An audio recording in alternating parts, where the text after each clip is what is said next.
meteorologia. Que teve um final de ano meio acidentado aí. 3 acidentes aéreos com aeronaves de aviação geral, né? Pelo menos 2 deles, aparentemente, eu digo aparentemente porque os relatórios finais do CENIPA ainda não saíram, mas aparentemente 2 desses 3 acidentes tiveram a meteorologia como fator principal contribuinte para que eles acontecessem. Nós tivemos antes do Natal, né, aquele acidente com o RV-10, onde todos os ocupantes faleceram. Depois, no dia 31, o desaparecimento do Robson, do R-44, aqui na Serra do Mar. Esses 2 acidentes, todos os indícios nos levam a crer que foram causados por fatores meteorológicos. O interessante é que um pouco antes aí do final do ano, um pouco antes daquele acidente com o RV-10, lá no grupo de aviação experimental no Facebook, o meu amigo Rinaldo Gondim escreveu um texto bem assertivo sobre a capacidade que um piloto privado teria de manter um avião em voo reto, nivelado, em condições IMC. Quer dizer, o cara guardou, ele é PP, mas ele sabe usar os instrumentos para manter o avião voando e não se desorientar ou conseguir navegar em mau tempo. Que tipo de mau tempo? Mau tempo inadvertido. Vocês acham que todo mau tempo ele consegue ser previsto? Vocês acham que toda a previsão do tempo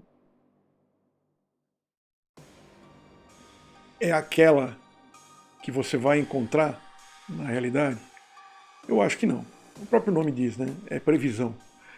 Então, quais são as chances de que você veja lá uma previsão do tempo, tá tudo cavoque, os metais estão ótimos, tá tudo muito bom, para que você faça aquele voo em condições visuais sempre perfeitas. Você acha que isso não pode mudar? Não pode acontecer de você, sem querer, claro, ninguém quer entrar em mau tempo, errar, né? A gente erra e a gente entra em mau tempo de forma inadvertida. Eu acho que pode, né? Acho que é uma coisa muito óbvia, a gente pode se basear em fatos, só acontece com quem voa, né? E, assim, não dá para negar que isso pode acontecer. Então, qual que era o intuito ali do texto do Rinaldo, lá no grupo de aviação experimental, lá no Facebook?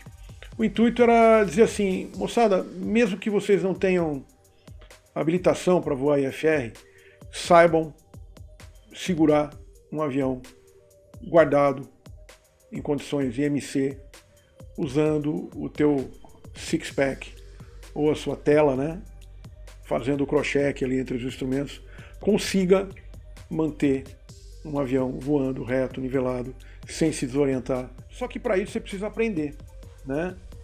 Então o que é assim melhor? Você ensinar alguém que não vai voar instrumento, você ensinar alguém que não vai voar instrumento a voar guardado, se ele pegar um mau tempo inadvertido, ele consiga sobreviver. Ou então pensar da seguinte forma, eu não vou ensinar porque aí o cara vai querer voar com mau tempo e aí ele vai se matar. Então por isso eu não vou ensinar. Eu vou deixar ele com medo, né? Qual é a melhor saída para que se sobreviva? A gente está falando aqui em salvar vidas, né? Qual que seria a solução, então? Ensino ou não ensino o PP a voar guardado? Como é que faz? Bom, lá nas terras da FAA, nos Estados Unidos da América do Norte, faz parte ali do currículo, do curso de PP, umas 5 horinhas ali de voo sob capota, né? Para que o cara tenha alguma noção, pelo menos para diminuir esse risco do cara se desorientar caso a pessoa venha encontrar condições de mau tempo de forma inadvertida. Vocês já pensaram, acho que uma das piores situações para o cara que só voa visual é ele ficar preso no topo das nuvens, né? Ele começa a voar, ele está ali no, vamos dizer, está ali a 8.500 pés, nível 085, né, ali voando, e de repente aquela camadinha esparsa lá embaixo, ela começa a ficar mais espessa, e ao chegar no destino, ele tenha que furar aquela camada para descer, ou então alternar, e tua autonomia começa a ir pro brejo. E aí? Como é que faz? Eu vou ter que furar a camada. De alguma forma eu vou ter que furar a camada. E como atravessar essa camada e fazer com que o avião não entre numa atitude anormal? Então eu acho que seria muito interessante que o aluno de PP tivesse noções de voo em condições IMC. Não estou falando aqui em condições IFR. Mas eu acho que todo proprietário de aeronave, você vai voar um Bonanza que você tem, você vai voar um Arrow, o teu avião é homologado para voo IFR, faça o IFR, faça o curso de IFR depois do PP. Né? Ele vai trazer mais segurança para você que voa com a sua família, para você que voa a negócios, né? E não tem essa. Eu acho que o pessoal fala, mas eu não sou profissional. Não, não é questão de profissionalismo. É uma questão de lógica, né? Não custa nada. Conhecimento nunca é demais. Hoje em dia a gente tem simulador, né? Você, para te manter proficiente no voo IFR, você tem simuladores nas escolas que servem para você cumprir a proficiência mínima, né? Hoje em dia a gente tem tantos recursos, não é mesmo? Então, você tem mesmo o teu simulador caseiro, aí, o teu Flight Simulator, ou o X-Plane, né? Só depende do teu interesse. E quanto ao planejamento de voo, todo planejamento de voo depende muito das informações meteorológicas que você possui. E hoje em dia está muito fácil também de ter informação meteorológica, né? Você tem aí aplicativos, tem sites, tem câmeras, né? As câmeras são muito boas para você fazer um voo, principalmente quando é um voo de curta distância, um voo de 1 hora aí, que você sabe que as condições não vão mudar, então você tem quase que essa certeza, né? As câmeras muitas vezes elas demonstram tendências, né? Tem estações automáticas hoje de metar em lugar que não tem um CMA, mas você tem ali um equipamento coletando dados, né?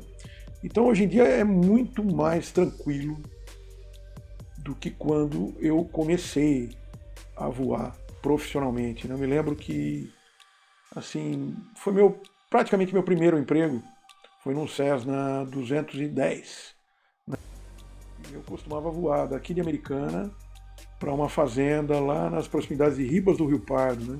Isso aí foi ali por volta de 1993, mais ou menos, né? E eu ali, com a minha habilitação de voo por instrumento, meu multimotor quentinho no bolso. Então eu, assim, parece que Deus protege os bêbados e as criancinhas, né? O proprietário do avião sempre tinha a ideia de sair daqui do aeroporto cedinho, né, e ir para a fazenda direto, né, e depois abastecia na volta, né. O Cessna 210 tinha ali 5 horas e meia de autonomia para cair, né. A princípio você queria cumprir o que o cara queria fazer, né. Mas aí a preocupação, eu ia para a fazenda ficava 2 horas e 40, mais ou menos, aqui de Americana. Ou seja, metade da minha autonomia já tinha ido para o saco, né? Para ir para a fazenda. Aí chegava lá, não tinha informação nenhuma. Eu tinha uma parabólica e a previsão do tempo que eu tinha, a informação meteorológica que eu tinha, era assistir o Jornal Nacional na véspera para ver se tinha frente ou não, né? Era o único contato que eu tinha com a meteorologia. Não tinha telefone, internet estava começando, mas não tinha nem telefone, né? Então também não tinha internet, né? E as previsões meteorológicas não eram passadas por internet, né? Então ficava uma hora estresse, não tinha informação meteorológica para voltar. A gente tinha bastante alternativa IFR, né? Você tinha ali Araçatuba, tinha Urubupungá, né? Que tinha um VOR ali, né? Então você tinha essas informações, mas era um negócio meio complicado e tanto quanto estressante. Qual foi a estratégia que eu comecei a usar? Eu comecei a abastecer na ida para a fazenda. Então a gente parava ali em Araçatuba, em Urubupungá mesmo, em aeroportos que, quando o tempo estava bom, a gente podia pousar em aeroporto visual mesmo, né? Então pousava ali em Nova Andradina para abastecer, em Três Lagoas, né? E depois ia para a fazenda, chegava na fazenda, eu estava com uma autonomia muito boa e dava para fazer direto. A Americana chegava aqui com 1 hora e meia de combustível no tanque. Aliás, uma estratégia que eu sempre utilizei foi essa. Em algumas ocasiões, com tempo muito bom, você chegar com 1 hora de autonomia é uma boa, né? Mas aí comecei a usar essa estratégia de abastecer na ida. O cara não gostou muito, né? Mas ele percebeu que era melhor fazer isso do que passar o maior estresse depois lá na fazenda sem informação nenhuma, né? Porque daqui para lá a gente conseguia pegar a informação meteorológica, né? Ficar ali perto de Campo Grande, eu tinha Metar de Campo Grande, eu tinha TAF de Campo Grande, eu tinha Metar de Urubupungá, né? Que era um aeroporto, tinha rádio e tal. E aí como é que eu fazia na volta? Na volta eu decolava, falava com o centro, né? Naquela época os voos visuais falavam com o centro, os planos eram a fio, né? Mas aos voos visuais era prestado informação o serviço de informação e alerta. Então voava até 27 milhas de Urubupungá. Eu bloqueava o VOR de Pungá, né? Tinha um VOR ali com DME e tudo. Ali tinha um GPSzinho, já um Garmin 100 ali no painel, né? E a gente vinha, às vezes o tempo não estava muito bom, não sei o que, 27 milhas fora de Pungá, ali com a rádio, eu chamava a rádio e ele falava, chame daqui a 10 minutos, pedia os metares, né? Pedia os metares das localidades, aqui de Campinas, né? Que é aqui pertinho, aqui de Bauru, de Araçatuba, de São José do Rio Preto, enfim, de tudo que estava mais ou menos ali na rota. Pegava todos esses metares. E o que acontecia? O operador da rádio, ele falava assim, aguarde 10 minutos. Depois de 10 minutos ele falava, tá pronto para a cópia? Palpatando Lima Juliette Hotel. E eu falava, não, tô pronto para a cópia. E ansioso ali para pegar aqueles metares, né? Aí ele passava os metares, você copiava, né? Copiava mesmo, né? No papel. Só aí você ia ter uma noção concreta de como é que estava o tempo, né? Assim, aconteceu de eu alternar Araçatuba, fazer NDB em Araçatuba, né? Imagina, 300 horas de voo, né? E era assim que a gente fazia naquele tempo.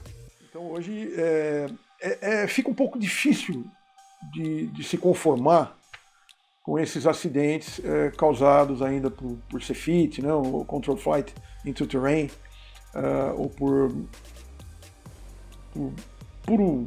pura desconsideração das condições meteorológicas, né? Fica um pouco, não sei se é um misto de... Eu não consigo entender como que o cara toma uma decisão sem levar em conta todas as informações que ele tem hoje em dia disponíveis, né? E que provavelmente ele não consultou. Eu chamo autofanatismo, né? O autofanatismo é aquele negócio, eu consigo e nada vai me impedir de conseguir. Aquela compulsão por cumprir a missão, a compulsão pelo pouso, né? E aí que eu acho que o ser humano ele se torna um pouquinho, tanto quanto irracional, né? Porque ele tem as informações, ele sabe que muito provavelmente não vai dar, e ele persiste. Eu não consigo entender esse tipo de atitude de um aviador. Uma espécie de negacionismo, né? Um negacionismo que geralmente não acaba bem.